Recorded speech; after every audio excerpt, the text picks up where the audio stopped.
Hello అందరికీ welcome back to జో హవా vlogs. నేనైతే నిన్న నైటు మష్రూమ్ కర్రీ చేసిన అండి. చాలా టేస్టీగా వచ్చింది. ఇంకా నేను ఎట్లా చేసిన ఏందనేది అయితే మీరు ఈ వీడియోలో చూసేయండి. నేను ఇది మష్రూమ్ కర్రీ చేయడం అయితే సెకండ్ టైం. ఫస్ట్ టైం చేసినప్పుడు అయితే వీడియో ఏం తీయలేదు, ఎందుకంటే నాకే కుదురుతుందా అని ట్రై చేసిన, కానీ సూపర్గా కుదిరింది. అందుకే సెకండ్ టైం మళ్ళీ మష్రూమ్స్ తెప్పించినప్పుడు అయితే నేను కర్రీ చేసుకుంటా వీడియో కూడా షూట్ చేసి మీకైతే షేర్ చేస్తున్నా. ఇంకా ప్రాసెస్లోకి వెళ్ళిపోదాం. ఫస్ట్ అయితే స్టవ్ వెలిగించుకొని కడాయి పెట్టుకొని దాంట్లోకి కొంచెం ఆయిల్ వేసుకోవాలి.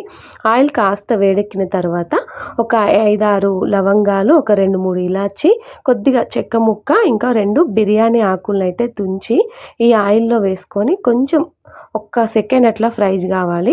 అవి అట్లా ఫ్రై అయిన తర్వాత మీడియం సైజ్ ఆనియన్స్ ఒక 2 తీసుకొని వాటిని చిన్న చిన్న ముక్కలుగా కట్ చేసుకొని ఈ ఆయిల్లో అయితే వాటిని వేసుకొని ఇవి కూడా కొంచెం గోల్డెన్ బ్రౌన్ కలర్ వచ్చేలాగా ఫ్రై చేసుకోవాలి.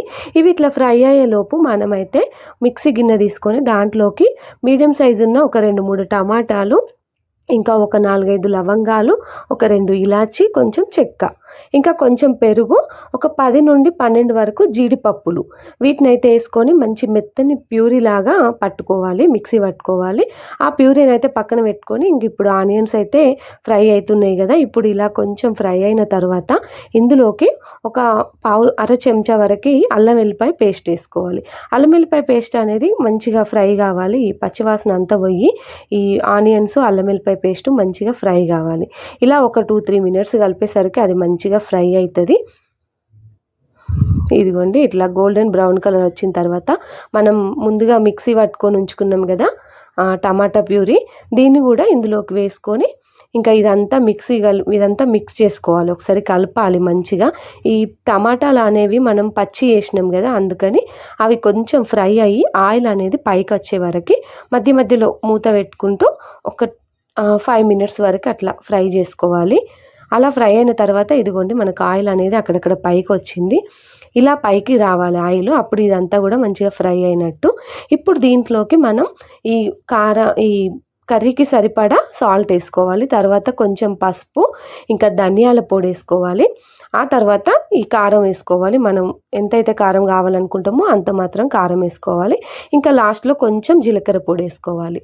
జీలకర్ర పొడి కూడా వేసుకొని వీటన్నింటిని కూడా మంచిగా కలుపుకోవాలి.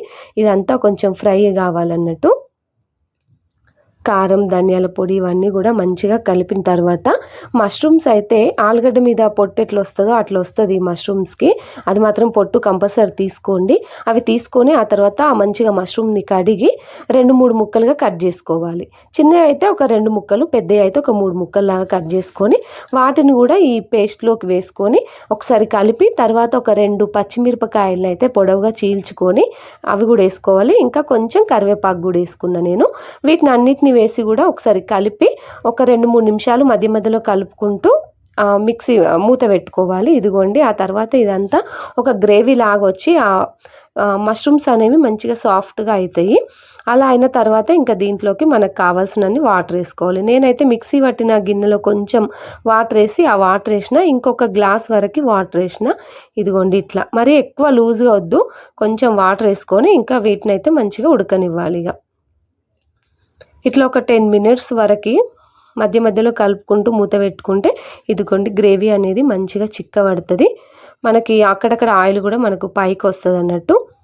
ఇట్లా మంచిగా వేసుకున్న తర్వాత ఒకసారి మంచిగా కలపాలి అంతా. ఇంకా మీకు గ్రేవీ అనేది థిక్నెస్ని బట్టి వేసుకోండి. కొంచెం పలచగా కావాలంటే ఇంత సరిపోతుంది. ఇంకా కొంచెం చిక్కగా రావాలి అంటే ఇంకొక 2-3 మినిట్స్ ఉంచినామంటే మంచిగా చిక్కగా అయిపోతుంది. ఆ తర్వాత మనం ఇట్లా స్పూన్తో నొక్కి చూస్తే మష్రూమ్ అనేది ఉడికిందా లేదా తెలిసిపోతుంది. ఇంకా నాకైతే మంచిగా మష్రూమ్ అయితే ఉడికిపోయింది. ఆ తర్వాత దీంట్లోకి లాస్ట్గా ఇంకా కొంచెం గరం మసాలా వేసిన. ఇలా గరం మసాలా వేసిన తర్వాత కసూరి మేతి ఉంటుంది కదా, దాన్ని కూడా కొంచెం చేతిలో వేసుకొని ఇట్లా నలిపి వేయండి. కసూరి మేతి వేయడం వల్ల మంచి స్మెల్ వస్తుంది, టేస్ట్ కూడా బాగుంటుంది. మనం ఏదన్నా ఫంక్షన్స్కి వెళ్ళినప్పుడు మష్రూమ్ కర్రీ తింటాం కదా, అలాంటి టేస్ట్ వస్తుందండి. మీరు అయితే ఖచ్చితంగా ట్రై చేయండి. మీకు ఎలా కుదిరిందో కూడా నాకైతే కామెంట్ చేయండి. నేనైతే మష్రూమ్ కర్రీకి అయితే బగారా అన్నం చేసిన. ఇంకా ఇది వేడివేడిగా చపాతీ కానివ్వండి, పూరి కానీ ఇట్లా దేంట్లోకైనా సూపర్గా ఉంటుంది. ఇదండి వాటి వీడియో. ఈ వీడియో కనుక నచ్చినట్టయితే లైక్ చేయండి, చేయండి, షేర్ చేయండి.